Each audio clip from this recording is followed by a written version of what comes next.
আপনারা যারা আমাদের এই গল্পগুলো শুনতে ভালোবাসেন তাদের জন্য রইল শ্রী হেমেন্দ্র কুমার রায়ের লেখা পোড়ো বাড়ি। বাড়িওয়ালা বললে, তা মশাই, দাঙ্গার পর থেকেই আমার এই বাড়িখানা খালি পড়ে আছে। এ অঞ্চলে আর কোনো হাঙ্গামা নেই, অথচ এমন চমৎকার বাড়ি তবু লোকে এখনও কেন যে এখানে বাস করতে ভয় পায় আমি তা বুঝতে পারি না। আমি বললাম, বাড়িখানা আমার পছন্দ হয়েছে, আমি মিথ্যা ভয় পাবার লোকও নই, আমার কাছে বন্দুক আছে, কিন্তু আপনি কত ভাড়া চান? বাড়িওয়ালা বললে, বেশি নয়, মাত্র 50 টাকা। এ বাড়ির জন্যে আগে আমি 125 টাকা ভাড়া পেতাম, কিন্তু একে এখন দিনকাল খারাপ, তার উপরে বাড়িখানার সুনাম আমায় ফিরিয়ে আনতে হবে, তাই আপাতত 50 টাকা করে পেলেই আমি খুশি। আমি বললাম, তাই সই। লক্ষ্য করলাম বাড়িওয়ালা একটি স্বস্তির নিঃশ্বাস ফেললে। ভাড়া কম হোক, এই পোড়ো বাড়ির জন্যে অবশেষে একজন ভাড়াটিয়া যে জুটল, এইটাই যে সৌভাগ্য। লোকটার দেহ হাড় চিরচিরে, আর কথা কইতে কইতে ক্রমাগত হাঁপাচ্ছে, পুরাতন হাঁপানির রোগীর মতো, কিন্তু তার চোখ দুটো এমন উজ্জ্বল যে হঠাৎ দেখলে মনে হয় যেন জ্বলন্ত।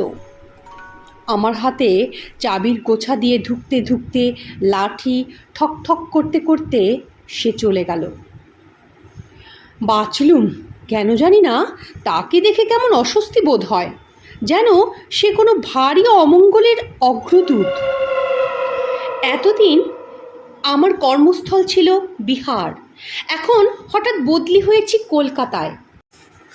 পরিবারবর্গকে আপাতত বিহারে রেখেই আমার বিহারি বেয়ারা রামসহায়কে সঙ্গে নিয়ে কলকাতায় এসেছি বাসা বাড়ির খোঁজে। ভাড়া পেলুম মনের মতো বাসা, ফ্লোরের ওপর দিব্য দোতলা বাড়ি, নিচে 4খানা, ওপরে 2খানা ঘর, তার ওপরে আছে রান্না ও ভাড়ার ঘর। সংসারের মানুষ বলতে আমি, আমার স্ত্রী আর 2টি ছোট ছোট ছেলে মেয়ে, সুতরাং এই বাড়িতেই আমাদের বেশ কুলিয়ে যাবে। গেলবারের সাম্প্রদায়িক দাঙ্গা হাঙ্গামা এখানে নাকি চরমে উঠেছিল। এই বাড়িতে যারা বাস করত তারা কেউ কেউ মারা পড়ে, কেউ কেউ পালিয়ে যায়, আজ পর্যন্ত কেউ ফেরেনি। সেই থেকে বাড়িখানা পোড়ো বাড়ি হয়ে আছে। বাড়িখানা শহরের উপকণ্ঠে, এর আশেপাশে ছিল কয়েকটা বস্তি। দাঙ্গার সময় মারামারি, লুট, অগ্নিকাণ্ডের ফলে সেগুলোর অস্তিত্ব প্রায় লোপ পেয়েছে। আজও সেখানে বসতি নেই, দেখা যায় কেবল জনশূন্য ধ্বংসাবশেষ।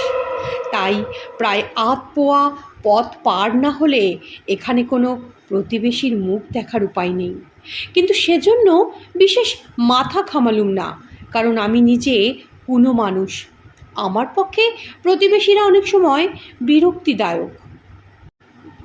ভৃত্য রামসহায় অনেক বিহারীর মতোই ভালো বাংলা বলতে পারে, আমি তাকে ডাকি রাম বলে।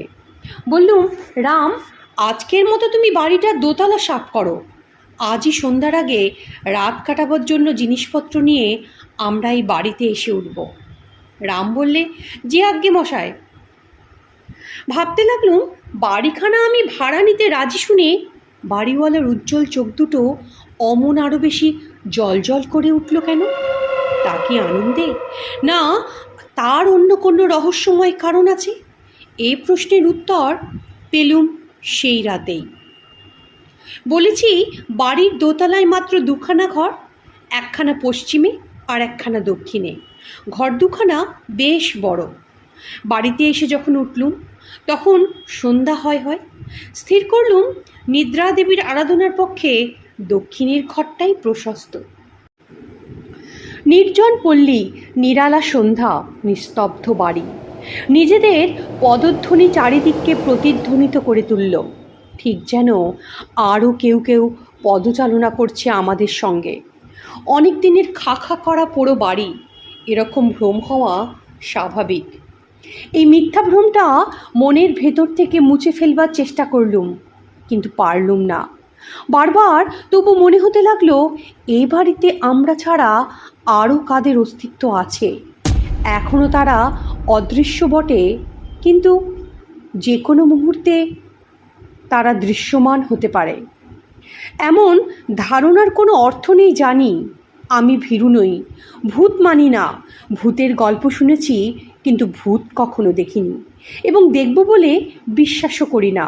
হয়তো মানুষের মনের ওপর কাজ করে কোনো কোনো স্থানের বিশেষত্ব। অসম্ভবকেও মনে হয় সম্ভবপর। নির্বাচিত ঘরে ঢুকে পড়লুম এক মুশকিলে। দক্ষিণের দিকে জানলা খুলে দিতেই মন শিউরে উঠল। চারিদিকে গলিত মৃতদেহের দুর্গন্ধ। নাকে কাপড় চাপা দিয়ে উঁকি মারলুম জানলার বাইরে। নিচে রয়েছে পচা জলে ভরা একটা খানা। তারপরেই খানিকটা জমির ওপরে ভাঙা চোরা লণ্ড ভণ্ড জনহীন বস্তি। কোথাও জনপ্রাণীর সাড়া নেই। আমি বললুম, রাম, ওই খানার ধারে নিশ্চয়ই কোনো মরা কুকুর বেড়ালের পচা দেহ আছে।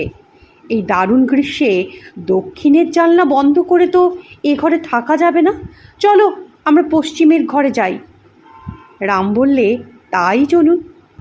পশ্চিমের ঘরে হাওয়া কম হলেও দুর্গন্ধ নেই, কিন্তু অসুবিধায় পড়লুম আর এক কারণে। সুইচ টেপাটেপি করেও আলো জ্বালাতে পারলুম না। ইলেকট্রিকের তার কোথাও খারাপ হয়ে গিয়েছে। নাচার হয়ে রামকে বললুম, তুমি বাজার থেকে বাতি কিনে আনো। আজকে রাতটা কোনো রকমে কাটিয়ে দিই, তারপর কাল সকালে উঠে অবস্থা বুঝে ব্যবস্থা করা যাবে। বাতি নিভিয়ে কেমন একটা অহেতুক অশান্তির ভাব মনের মধ্যে নিয়ে শয্যায় আশ্রয় গ্রহণ করলাম। শেষ পর্যন্ত ঘুমিয়ে পড়লুম বটে, কিন্তু তন্দ্রাঘোরেও মনে হয়েছিল ঘরের ভিতরে কারা যেন নীরবে আনাগোনা করছে। কতক্ষণ পরে ঠিক জানি না, তবে আমার ঘুম ভেঙে গেল আচমকা। আমার মুখের ওপর পড়ল যেন কারো তপ্ত নিঃশ্বাস। আমি কি স্বপ্নলোকে বাস করছি? কিন্তু পর মুহূর্তেই অনুভব করলাম ঠিক পাশেই আমার গায়ের সঙ্গে গা মিলিয়ে শুয়ে আছে একটা জীবদেহ। কোমল রোমশ জীবন্ত দেহ। স্পষ্ট শোনা যাচ্ছে তার শ্বাস প্রশ্বাসের শব্দ। সেই সঙ্গে পেলুম একটা জান্তব গন্ধ। ধর্মর করে উঠে বসে এক লাফে বিছানার বাইরে গিয়ে পড়লুম।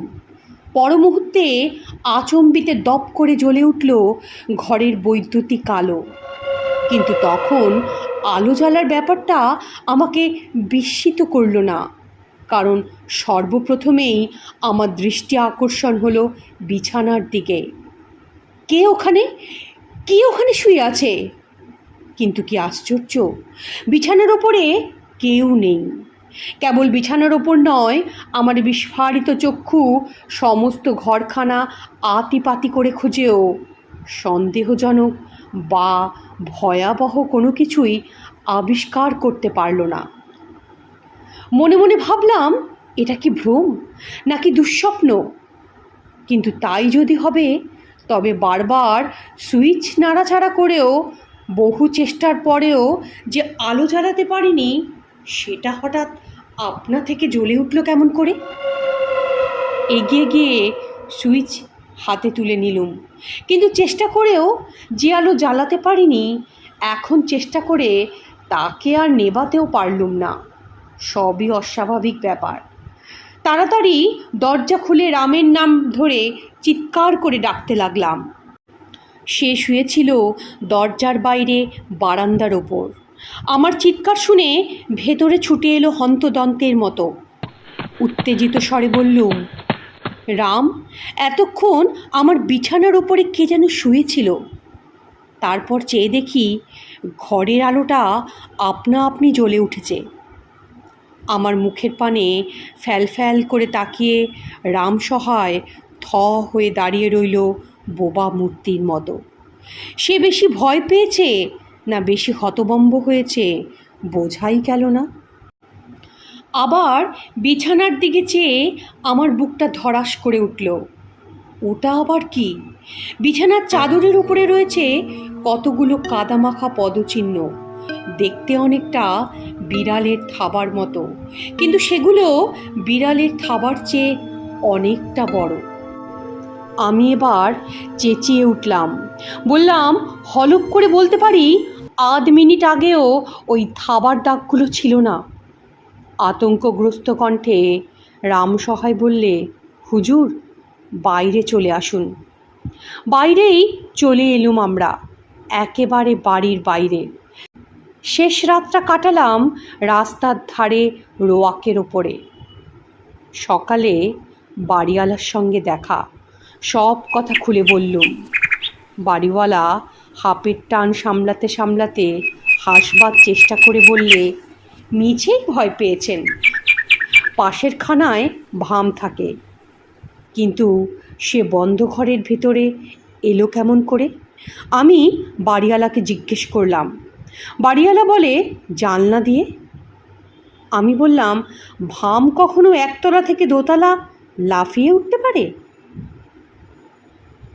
বাড়িওয়ালা বললে, দোতলায় যখন উঠেছে নিশ্চয়ই পারে। আমি বললুম, ধরলুম তাই, কিন্তু ভাম যখন ঘরের ভেতরে নেই তখন তার পায়ের চিহ্ন বিছানার ওপরে পড়ল কেন? বাড়িওয়ালা বললে, আপনি ভুল দেখেছেন, পায়ের চিহ্ন আগে থেকেই বিছানায় ছিল। আমি বললাম, আর ইলেকট্রিক লাইটের ব্যাপারটা? বাড়িওয়ালা বললে, তারের ভেতর গলদ থাকলে অমন হয় মাঝে মাঝে। দেখেন না, আপনি আপনি পাখা চলে, আপনি আপনি আলো জ্বলে। মশাই, আজই আমি সব ব্যবস্থা করে দিচ্ছি, আপনার কোনো ভাবনা নেই। আমি দেখলাম বাড়িওয়ালার ওজরের অভাব নেই। শুকনো হাসি হেসে বললুম, না, আমার আর কোনো ভাবনাই নেই, কারণ আজকেই আমি অন্য বাড়ির খোঁজে বেরিয়ে পড়ব। শ্রোতা বন্ধুদের উদ্দেশ্যে অনুরোধ, আমার এই গল্পটা যদি আপনাদের ভালো লাগে, চ্যানেলটাকে লাইক, সাবস্ক্রাইব আর শেয়ার করতে ভুলবেন না কিন্তু।